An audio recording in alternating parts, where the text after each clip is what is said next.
First for us, though, almost a year to the day since a white supremacist killed 10 black people inside a supermarket here in Buffalo, we have new insight this half hour into the lawsuit just filed. It's on behalf of the families of several of the victims. They're suing the shooter's parents, some gun companies, and also big-name social media firms. Those tech companies named in the lawsuit include Facebook, Snapchat, Google, Discord, Reddit, and Twitch, which is owned by Amazon. In terms of the other companies being sued, you have RMA Armament, which manufactures body armor, Vintage Firearms, which is a gun store in Endicott, New York, and which sold the gun to the shooter, and then Mean LLC, which made the gun accessory that the shooter used. First at 5, we heard from the attorneys who filed this new lawsuit, but today was also a chance for some of the victims' loved ones to reflect 1 year later. I would have dead. I'm gonna say it till I die. I cannot wake up every morning and he's breathing and he shot Cat twice in the back of her head. I never imagined this. I never imagined my daughter not meeting my father. It's just a lot. I think about it every day. I have nightmares. My first time my son saw his grandfather was in a casket, but he was only 3 months. So now he's 1. And every day he sees my dad's picture and he gives him a kiss every day. In addition to the families of Kat Massey, Andre McNeil, and Hayward Patterson, this lawsuit was also filed on behalf of Letitia Rogers. She was a survivor of the mass shooting. Joining us live to talk about this lawsuit now is attorney Paul Cambria, a constitutional expert and partner at a firm here in Buffalo. Paul, always appreciate your take on this. 144 pages, I think, is what we got here. We were talking about some of the interesting aspects of this, but big picture, a lot of the discussion is about the social media component here. And we've talked before about liability when it comes to these companies. It seems they're often shielded from the stuff, from the content that is posted on them. First Amendment. So is this taking a new approach? How is this going to be different from maybe what we've seen? Well, this really is a new approach. It's almost like a products liability case. I mean, their theory is that the social media was designed and operated such that it radicalized young people in their hatred, in their racial hatred thinking, and that this was not an unforeseen consequence of the way they were operating their websites. What type of precedent would something like this set? I mean, let's say for a moment that this lawsuit is successful. Seems like the social media companies would have one of two options. Either dramatically change how they do business and monitor the content on their sites, or go out of business. I mean, this would be significant, it seems. Well, I think the big question is, does the First Amendment protect these companies?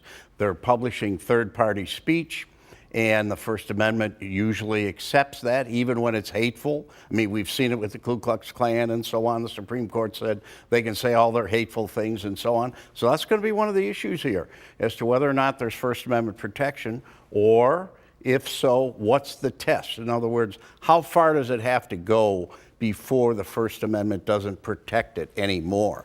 This is groundbreaking here. This is Supreme Court situation. That's my next question.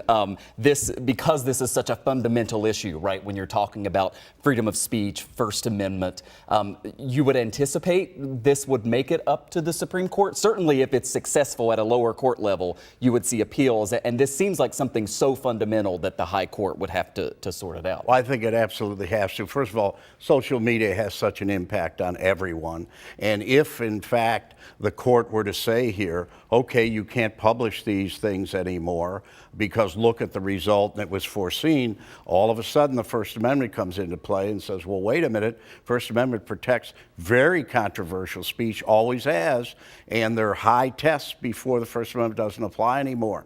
So what are the tests here, especially with social media? And can you film things? Can you say things? Can third parties say things? Lots of issues here.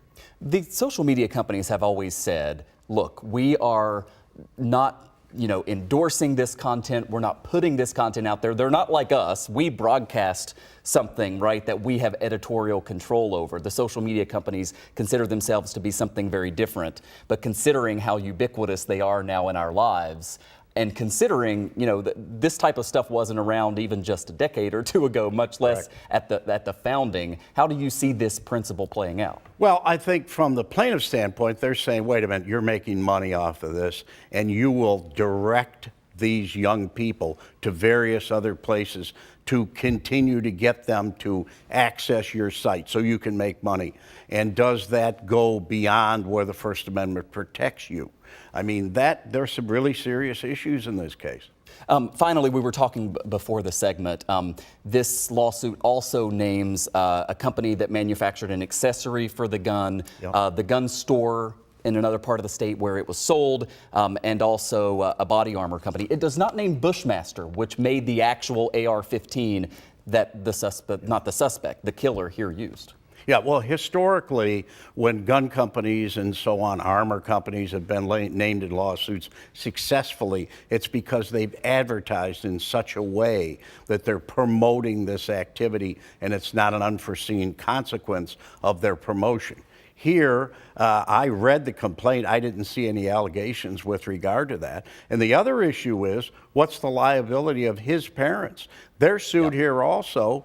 Is there a duty on their part to do something? We don't have a Good Samaritan law in the United States where, you have to stop someone if you see them about to commit a crime. It's going to be another groundbreaking area. Yeah, a lot to digest with this. Again, 144 pages. We do have links on our website. We don't understand it like you do, so thanks for helping us kind of get the perspective on what could be a groundbreaking case, Paul. My pleasure. It's going to be a great case. Yeah, appreciate it.